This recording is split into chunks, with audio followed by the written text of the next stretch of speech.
Hello दोस्तों, मैं आपका दोस्त आपका टीचर आदित्य सर। आज हम लोग देखेंगे कि ट्रेड डिस्काउंट क्या होता है और कैश डिस्काउंट क्या होता है। तो आइए हम लोग डिस्कस करते हैं ट्रेड डिस्काउंट और कैश डिस्काउंट के बारे में। तो ट्रेड डिस्काउंट और कैश डिस्काउंट को डिस्कस करने से पहले तो ये समझिए कि डिस्काउंट होता क्या है। अर्थात जब व्यापारी अपने ग्राहक से वस्तु का पूरा मूल्य वसूल न करके उसके एक भाग को छोड़ देता है तो मूल्य के इस प्रकार छोड़े गए हिस्से को छूट या बट्टा कहते हैं। यहाँ पर हम लोग दो छूट के बारे में चर्चा करेंगे। तो आइए समझते हैं कि कौन कौन से दो छूट आज पढ़ेंगे। तो पहला जो छूट पढ़ेंगे वो व्यापारिक छूट और दूसरा छूट है नगद छूट। तो आइए समझते हैं हम लोग पहला व्यापारिक छूट क्या होता है। यह छूट जो है एक परंपरागत छूट होता है जो व्यापार की प्रथा के अनुसार व्यापारी द्वारा माल बेचते समय स्वतः काट दी जाती है, चाहे बिक्री नगद की जा रही हो अथवा उधार की जा रही हो। आइए उदाहरण से समझते हैं इसको। जैसे मान लीजिए एक पुस्तक विक्रेता पुस्तक बेच रहा है जिसका एमआरपी प्राइस जो है वो 250 रुपया है और पुस्तक विक्रेता उस पर क्या करता है 10% का छूट देता है। तो 250 का जब 10% आप निकालेंगे तो कितना हो जाएगा 25 रुपया। तो वो वस्तु जो हमें मिलेगा वो 250 में नहीं मिलेगा बल्कि 225 रुपया में मिलेगा। अर्थात बीजक मूल्य में से ये 250 में से 25 रुपया माइनस कर देंगे तो हमारा आ जाएगा 225 रुपया। यह छूट ज्यादातर तब दी जाती है जब हम बल्क में ऑर्डर करते हैं। बल्क का मतलब क्या हो गया, जब हम बहुत ज्यादा गुड्स का ऑर्डर करते हैं। दूसरा एग्जांपल समझिएगा। जैसे मान लीजिए हम रोज किसी दुकानदार से चीनी खरीदते थे 1 किलो, ठीक है, और वो दुकानदार जो चीनी बेचता था वो 40 रुपए पर केजी बेचता था। और हम एक दिन गए उसके यहाँ और बोले भैया 100 किलो हमको चीनी चाहिए, बताइए कितने का देंगे। तो वो 40 का तो देगा नहीं क्योंकि वो रोज 1 किलो बेचता था और 100 ग्राहक को बेचेगा तब जाकर उसका 100 किलो बिकेगा।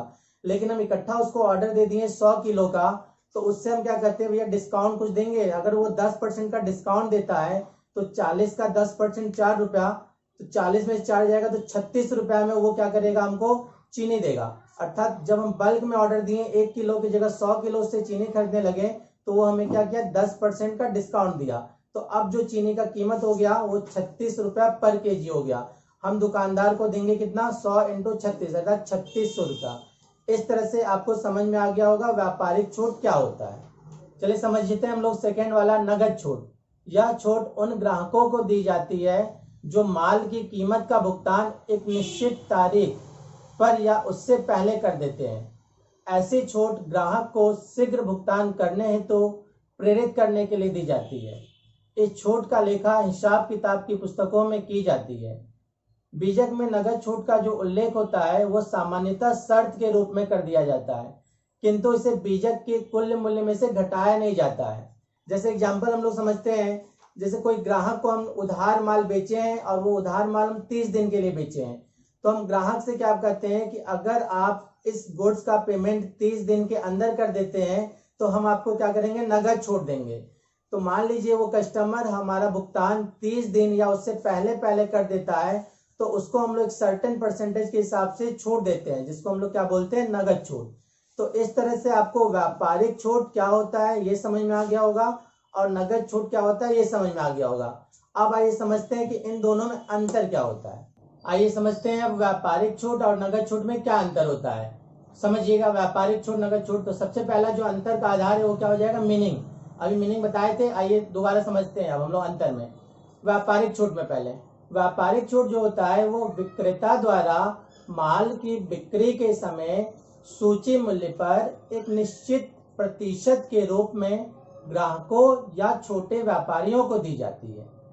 ठीक है, अब आइए नगद छूट में समझते हैं। यह ग्राहकों को तुरंत अथवा एक निश्चित समय के अंदर भुगतान करने पर दी जाती है।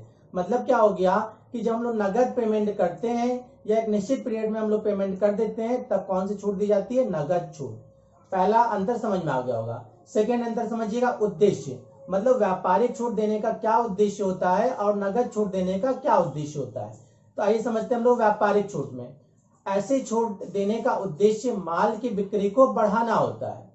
व्यापारिक छूट का उद्देश्य क्या होता है माल की बिक्री को बढ़ाना और नगद छूट का उद्देश्य होता है शीघ्र भुगतान प्राप्त करना।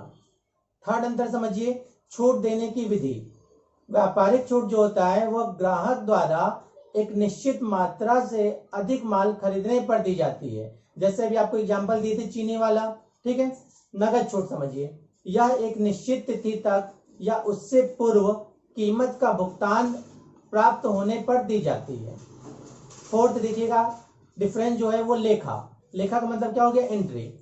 व्यापारिक छूट का लेखा पुस्तकों में नहीं किया जाता है क्योंकि इसकी कटौती बीजक में ही अलग से कर दी जाती है। नगद छूट समझिए, इसका लेखा पुस्तकों में किया जाता है क्योंकि इसकी कटौती बीजक में नहीं की जाती है। अब यहाँ पे एक बात ध्यान दीजिएगा आप लोग, आपके एग्जाम में ऑब्जेक्टिव क्वेश्चन में भी कभी कभी ये पूछा जाता है कि कौन सी छूट का पुस्तकों में लेखा किया जाता है। ऑप्शन में आपको कई सारे दे देगा, तो ध्यान रखिएगा कौन सी छूट का लेखा किया जाता है, तो नगद छूट का। इसी को दूसरे तरीके से क्या पूछा जा सकता है कि ऐसा कौन सा छूट है जिसका लेखा हम लोग पुस्तकों में नहीं करते हैं, तो कौन सा छूट होगा? अभी बताया आप लोग को, व्यापारिक छूट। तो इस बात को भी ध्यान दीजिएगा। तो ये क्वेश्चन जो हम लोग टॉपिक पढ़ रहे हैं वो बहुत इंपॉर्टेंट है, तो ध्यान से समझिएगा। आइए 4 डिफरेंस तक आप लोग को बता दिए थे, 5वां डिफरेंस समझते हैं। 5वां डिफरेंस जो होता है वो क्या है? देने का समय। मतलब व्यापारिक छूट कब दी जाती है और नगद छूट कब दी जाती है। तो व्यापारिक छूट जो होता है वो माल की बिक्री के समय दिया जाता है। नगद छूट भुगतान प्राप्त करते समय दिया जाता है। 6वां डिफरेंस समझिए, गणना विधि, माने कैलकुलेशन का जो विधि है।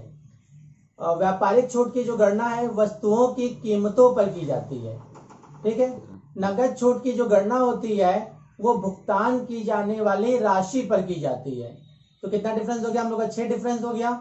7वां डिफरेंस क्या हो जाएगा? समायोजन, मतलब एडजस्टमेंट।